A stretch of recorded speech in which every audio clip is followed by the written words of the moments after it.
Everyone, and welcome to our crash course, OFDM with subcarrier power modulation, also known as OFDM-SPM. A novel modulation technique we hope will be implemented in future 5G and 6G telecommunication systems. Speaking here is Abdullah Hajar. I'll be guiding you through this course. I'm a co-author along with my project advisor and co-author Jihad Hamamra and a number of colleagues. We have published a number of articles, journal articles, and conference articles presenting OFDM-SPM and what it has to offer. So the course in a nutshell, this course will introduce OFDM-SPM and specifically give the viewer a run-through of our latest publication, which is the generalization of orthogonal frequency division multiplexing with subcarrier power modulation, OFDM-SPM, to quadrature signal constellations by my professor and me. So the course outline is going to be as follows. This is going to be a relatively simple course, relatively short. It's going to be easy to grasp, hopefully.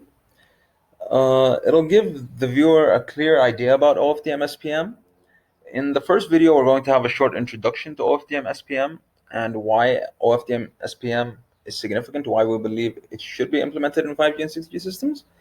In the second video, we're going to delve a little deeper, go into a little bit more details. We're going to talk about the working concept of it and the structure, which is basically where all the magic happens, all the stuff you need to know. In the third video, we'll go to simulation results. What do all those results mean? Why are these results significant? Are they significant? And after that, last but not least, we'll wrap it all up with a short conclusion and ideas for future work, perhaps some things that you could add to this system. So before we get into the course, first things first, this course assumes that the reader has prior fundamental knowledge about telecommunication systems. As such, some systems or terms such as OFDM and other conventional modulation schemes will not be explained.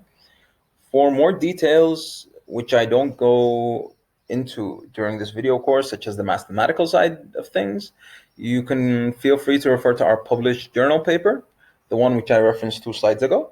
You'll have all the details in there, especially in the appendix.